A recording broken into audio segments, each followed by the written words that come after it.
So hello everyone, अगर आपका भी कल आईबीएस का पेपर और आपको बहुत ज्यादा टेंशन हो रही है कि इस पेपर को हम मैनेज कैसे करेंगे, कुछ ऐसे टिप्स और ट्रिक्स बता दो जो कल के पेपर में हमको बहुत हेल्प करे। तो yes, I am here with this tips and tricks और डेफिनेटली आपकी बहुत बहुत हेल्प होने वाली है और कल का पेपर आपका एकदम सॉर्टेड रहेगा।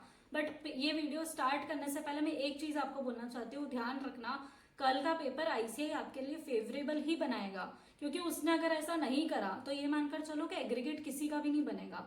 तो आईसीआई इतना क्रूर भी नहीं है यार कि वो ऐसा करेगा। लेकिन बात है कि जिस बंदे ने ऑलरेडी वो पैनिक कर चुका है सिर्फ एक क्वेश्चन की वजह से, आप पैनिक करोगे सिर्फ एक क्वेश्चन एक केस स्टडी की वजह से और आप अपना पूरा पेपर बिगाड़ के आ सकते हो। तो ये गलती मत करना, क्योंकि इस पेपर की वजह से आपका पूरा अटेम्प्ट टिका हुआ है। आपको पता है ना कि इस पेपर में आपको अपना एग्रीगेट कवर करना है। तो पैनिक मत करना, आराम से करना। 4 घंटे मिलेंगे और मेरी एक बात जो मैं लास्ट टिप आपको इनडायरेक्टली देने वाली वो ध्यान रखना, सबसे ज्यादा हेल्प आईबीएस के पेपर में आपको सिर्फ वही करके जाएगी। और वो अगर आपने नहीं करी, आप एकदम सीधे साधे बच्चे बन के रह गए तो आपका काम नहीं बनने वाला है। ये चीज ध्यान रखना, ठीक है। सो वीडियो स्टार्ट करने से पहले मैंने एक और वीडियो पहले अपलोड कर रखी है आईबीएस के लिए, जिसमें मैंने बताया कि एग्जैक्टली 4 आवर्स ड्यूरिंग एग्जाम आपकी कैसे दिखने चाहिए, क्या अप्रोच होनी चाहिए। तो अगर आपने वो नहीं देखा है तो आप वो भी देख सकते हो, ठीक है। तो हम स्टार्ट करते हैं सीधा फर्स्ट अपनी टिप से, जो कि है कि अगर हमको कुछ समझ नहीं आ रहा है क्वेश्चन को देखकर, क्योंकि बहुत बार है ना समझ नहीं आता है, बहुत बार क्या मैक्सिमम केसेस में क्वेश्चंस देख रहे हैं डिस्क्रिप्टिव क्वेश्चन समझ ही नहीं आ रहा है। तो सबसे पहली बात, स्टार्ट तो केस स्टडी पढ़ने से नहीं करना है, स्टार्ट हमको सीधा डिस्क्रिप्टिव क्वेश्चन देखकर करना है। वो डिस्क्रिप्टिव क्वेश्चन करने के बाद भी हमको बहुत बार फॉर एग्जाम्पल इस टाइप का क्वेश्चन मिलता है कि एमटीपी 1 का मैं एग्जाम्पल ले रही हूँ। तो उसका सेकेंड क्वेश्चन है कुछ वो ऐसा है कि कंपनी जो है वो इंडेज के हिसाब से कैसी अकाउंटिंग करेगी डिजाइन ए के लिए और डिजाइन बी के लिए। तो अब इसमें बच्चा बोलेगा कि इतना समझ आ रहा है, चलो इंडेज ए के एफआर का सब्जेक्ट से पूछ रहा है, बट कौन सा इंडेज है ये कैसे आइडेंटिफाई होगा। तो ये दिक्कत आती है कि समझ नहीं आ रहा है कि अब इसमें लिखना क्या है, क्योंकि अकाउंटेड फॉर क्या होता है और कौन सा इंडेज लगेगा, दोनों चीजें समझ नहीं आ रही। बहुत अनप्रिडिक्टेबल क्वेश्चन है, राइट। तो सबसे पहली तो स्टेप है कि कौन सा इंडेज है वो आइडेंटिफाई करे। तो आपको सिंपल अप्रोच फॉलो करनी है। आपका इंडेक्स सामने लो, उसमें जितने भी चैप्टर्स है उनको एक एक करके एलिमिनेशन मेथड से हमको देखना है, क्योंकि ये बहुत फटाफट वाली मेथड है। मतलब मुझे बताने में ज्यादा टाइम लगेगा पर आपको करने में टाइम नहीं लगेगा। तो जैसे इंडेज 16 क्रॉस 23 नहीं, 40 नहीं, 115 नहीं, ऐसे करते करते आप पहुंचोगे 38 पर।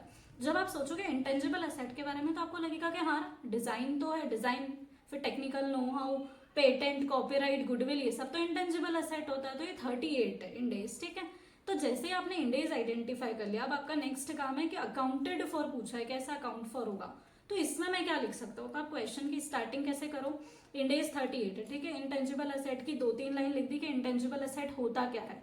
इसके बाद में फिर कैसे हम इंटेंजिबल एसेट को आइडेंटिफाई करते हैं, लाइक उसका एप्लीकेशन कैसे होता है। तो उसमें कैसे 2 कंडीशन सेटिस्फाई होनी चाहिए, एक आइडेंटिफिकेशन हो जाए एसेट का और सेकंड अगर वो कॉन्ट्रेक्चुअल बेसिस पर अराइज हो रही है। तो हमने इन दोनों को समझा दिया। इसके बाद हम क्वेश्चन का एप्लीकेशन करते हैं। तो डिजाइन ए मैंने लिखा, नीचे मैंने डिजाइन बी लिखा। अब डिजाइन ए में उस क्वेश्चन में केस स्टडी पढ़ के समझ आ रहा है कि डिजाइन ए इनटेंजिबल एसेट इसलिए है क्योंकि वो कॉन्ट्रेक्चुअल राइट्स की वजह से अराइज हुई है। तो ये हो गया। डिजाइन बी में कॉन्ट्रेक्चुअल बेसिस नहीं है पर फिर भी वो इंटेंजिबल एसेट है, क्योंकि उसका सेपरेट आइडेंटिफिकेशन हो पा रहा है। उसको हम सेल कर सकते हैं, एक्सचेंज कर सकते हैं, ट्रांसफर कर सकते हैं, मतलब वो सेपरेट एसेट है। तो इसीलिए वो भी इंटेंजिबल एसेट है। तो हमने ये लिखा और लास्ट में हमने फिर मेजरमेंट वाला लिख दिया। मतलब हमको जो जो समझ में आया था हमने वो काम लिखा। तो एक तरह से हमने पहले क्वेश्चन को समझाया, हमने क्वेश्चन और केस स्टडी को रिलेट करा और लास्ट में फिर हमने मेजरमेंट लिख दिया जो हमको समझ आया। तो ऐसे आपको केस स्टडी टेकल करनी है। कैसे करनी है, एलिमिनेशन मेथड से। पहले चैप्टर का एलिमिनेशन मेथड, फिर उस चैप्टर के अंदर क्या है, अगर आप धीरे से माइंड से सोचोगे तो आपको आ जाएगा समझ। फर्स्ट ट्रिक हो गई एलिमिनेशन मेथड। सेकेंड ट्रिक आपको क्या फॉलो करनी है, जब भी आप केस स्टडी को आइडेंटिफाई करो तो बहुत मोटी मोटी बुक्स है आपके पास, ठीक है। आप आईसीआई मटेरियल लेकर जा रहे हो, आप कंसेप्ट बुक लेकर जा रहे हो। तो जब आप उसको आइडेंटिफाई कर रहे हो तो आप एक क्वेश्चन आइडेंटिफाई करके तो नहीं लिखोगे ना, आप पहले 1 या 2 तो आइडेंटिफाई करोगे एटलीस्ट, या आप जो 15 मिनट्स में आइडेंटिफाई करके रख लोगे। तो उसमें आपको पेजेस को फोल्ड कर देना है ताकि वो पेजेस को, क्योंकि आप वापस से देखोगे, आप क्वेश्चन नंबर कोट करके लिख दोगे, ठीक है। आप उस बुक को वापस ओपन करोगे तो आपको टाइम नहीं लगेगा। अब आप सोचोगे कि ये कुछ सेकंड्स के काम है, इसको बचा के मैं क्या कर लूंगा, पर ये भी मैटर करता है। ये कुछ सेकंड्स हमको सेव करने ही करना है। तो सेकंड टिप हमारी ये हो गई पेज फोल्ड करने वाली। थर्ड ट्रिक, ऐसे जो भी क्वेश्चन है जो आपसे बिल्कुल नहीं बन रहे हैं, लाइक एग्जाम में आपको आइडिया भी नहीं लगेगा उन क्वेश्चंस का, या फिर वो आपके छूट रहे हैं बिकॉज ऑफ द टाइम, तो इन क्वेश्चंस के लिए भी आपको एटलीस्ट कुछ न कुछ लाइक कंक्लूजन भी लिख कर आ जाना है, कुछ न कुछ जरूर लिख कर आ जाना। इस क्वेश्चन से आपको 0.5 या 1 नंबर मिलेंगे, और इसका प्रूफ है मेरे पास। तो कैसे, एक क्वेश्चन था कि कंपनीज एक्ट के हिसाब से ये चीज परमिसिबल है या नहीं है।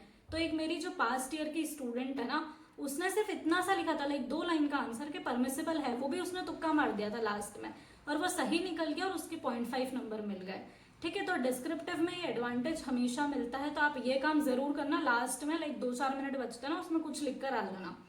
फिर 4th टिप मेरी तरफ से ये रहेगी कि एमसीक्यू पर जितना टाइम लगता है आइडेंटिफाई करने के लिए, डिस्क्रिप्टिव में भी उतना ही लगता है। तो बहुत सारे लोगों को लगता है कि एमसीक्यू बहुत नंबर कवरिंग है, बट ऐसा नहीं है, क्योंकि अगर वो गलत होता है तो वो डायरेक्ट गलत होता है, उसमें बीच के कोई नंबर नहीं है, 2 नंबर मिले तो मिले, नहीं मिले तो 0। और डिस्क्रिप्टिव में वो केस नहीं रहता है। तो आपकी डिपेंडेंसी आप डिस्क्रिप्टिव पर पहले रखना, पहले डिस्क्रिप्टिव सॉल्व करना, साथ साथ में एमसीक्यू जितने बन रहे हैं उतने करना। अगर कोई चीज नहीं आ रही है तो मैक्सिमम टाइम आप उस क्वेश्चन को कितना दे सकते हो, अगर डिस्क्रिप्टिव क्वेश्चन है 5 मिनट्स आप दे सकते हो उसके पीछे, इससे ज्यादा नहीं।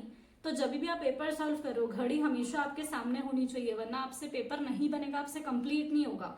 और अगर ये पेपर आपसे कंप्लीट नहीं हो रहा है, लाइक कोई बच्चा अगर 60 मार्क्स का अटेम्प्ट करके आया है और कोई 100 मार्क्स का करके आया, ऑब्वियसली किसको ज्यादा नंबर मिलेंगे, जिसने ज्यादा अटेम्प्ट करा। भले आप 100 का नहीं कर सको, पर आप 85-90 का तो करने का रखना। ठीक है, तो एक ये टिप भी आपको जरूर ध्यान रखना है कि डिस्क्रिप्टिव पहले प्रेफरेंस, एमसीक्यूज बाद में। जो साथों साथ बन रहा है वो ठीक है, पर जो नहीं बन रहा है उसको छोड़ते जाओ। नेक्स्ट टिप कि जो क्वेश्चन आपसे नहीं बन रहा है आप उसको कंप्लीटली स्किप कर सकते हो। ऐसा मत करना कि चलो पहले कुछ तो भी है, थोड़ा बहुत तो आ रहा है ना, थोड़ा बहुत लिख लेता हूँ, नहीं, क्योंकि इसके चक्कर में जो कंफर्म्ड आपका क्वेश्चन आ रहा है वो भी आपका रहता है। तो जो होते जा रहा है वो बस लिखते जाओ।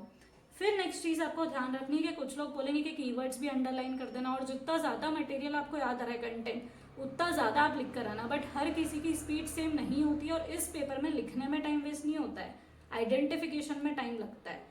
तो आपको उतना ही कंटेंट लिखना है जितना 5 मार्क्स के लिए सफिशियंट होना चाहिए, क्योंकि 5 या 6 मार्क का ही क्वेश्चन आता है मैक्सिमम, जिसके लिए 1.5 पेज बहुत हो जाता है।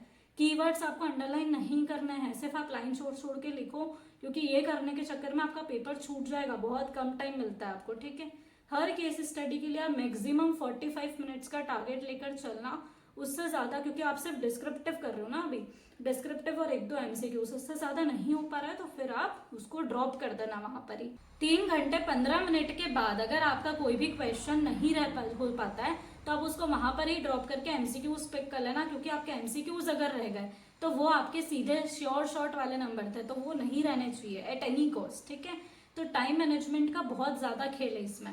इसके बाद आप ये गलती बिल्कुल भी मत करना कि पहले पूरा केस स्टडी सॉल्व करता हूँ, डिस्क्रिप्टिव एमसीक्यूज, फिर ही मैं बाद में अगली केस स्टडी पे आगे बढ़ूंगा, जो नहीं भी आ रहा है वो थोड़ा बहुत लिखते चलता हूँ। नहीं, जो आ रहा है वो लिखो, जो नहीं आ रहा है वो बात के लिए छोड़ दो, क्योंकि जो नहीं आ रहा है वो लिखने पे आपको नंबर नहीं ही मिलने वाले हैं। थोड़ा बहुत लिखना, लेकिन लास्ट में। ठीक, अब एक टिप जो आपको हेल्प करेगी एग्जाम में बहुत ही ज्यादा, बहुत लोग पैनिक कैसे करते हैं आप ये समझो, वो सिचुएशन कैसे बनती है। अगर आपने एक क्वेश्चन ढूंढा जो आपको लग रहा था कि आपको मिल रहा है, आपको उसका पेज नंबर भी याद है, पर आप उसको देख रहे हो, आपको दिख ही नहीं रहा है, वो आपको दिख ही नहीं रहा है, तो आप एक टाइम के बाद पैनिक करते हो कि अरे इतना टाइम हो गया, वो दिख कैसे नहीं रहा है मुझे, सबसे पहली सिचुएशन। फिर आप उसको छोड़ दो कि चलो ठीक है मैं नेक्स्ट क्वेश्चन करता हूँ। आपने नेक्स्ट क्वेश्चन देखा, वो भी आपसे नहीं बन रहा है, थर्ड देखा, वो भी आपसे नहीं बन रहा है। ऐसे करते करते जब 4-5 क्वेश्चन सलन आपसे नहीं बन रहा ना, तो वो बच्चा आप गिव अप करने पे आ गया, उसको लग रहा है कि पेपर तो हाथ से गया, अब नहीं होने वाला पेपर। या फिर उसने फॉरेक्स का कुछ छोड़ा था और फॉरेक्स से क्वेश्चन आ गया, आएगा ना फॉरेक्स से क्वेश्चन, हेजिंग वाला तो हमेशा आता ही, हमको पता है। अगर आपने इंपॉर्टेंट टॉपिक्स नहीं देखे तो मैंने जो एनालिसिस वाली वीडियो डाली है उसमें मैंने इंपॉर्टेंट टॉपिक्स भी लिखे हुए जो रिपीटेटिवली आईसीआई पूछता है, तो आप उसको भी देख सकते हो। इसके बाद कोई एक कंसेप्ट आपको नहीं आ रहा था पर आपने वो पेपर में देख लिया, अब आप पैनिक कर गए, तो आप ध्यान रखना कि एग्जाम में 4 केस स्टडीज अटेंड करनी है, 3 डिस्क्रिप्टिव क्वेश्चन है, मतलब टोटल 12 क्वेश्चन है। अगर आपका 5 to 6 भी अच्छे से आ गए, बाकी आपने एमसीक्यू उससे काम कर लिया, तो भी आपके 55-60 नंबर भी कहीं नहीं जाएंगे, ये ध्यान रखना बात। तो पैनिक नहीं करना है, आराम आराम से लिखना है, क्योंकि आप जितना रिलैक्स्ड रहोगे ना उतना आपके लिए बेस्ट रहेगा। अब लास्ट टिप जो मैं आपके साथ शेयर करने वाली थी, कि बहुत इनडायरेक्टली मैं बताऊंगी ना, बहुत स्मार्ट लोग आई बिलीव, और मैं बता नहीं सकती ऑफकोर्स ऑफिशियल प्लेटफॉर्म पर, पर इस ट्रिक को ध्यान रखना कि इस पेपर में जो लोग दिमाग और जुगाड़ू रहते हैं ना, जो लोग दिमाग से काम करेंगे, जो मिल बांट कर काम करेंगे, उनका काम ज्यादा अच्छे से होगा। मिल बांट कर कैसे होता है, क्या होता है, अब आप वो देख लेना। और आज की वीडियो अगर पसंद आई हो तो वीडियो को लाइक करना मत भूलना, चैनल को सब्सक्राइब करना ना भूलना। So thank you so much for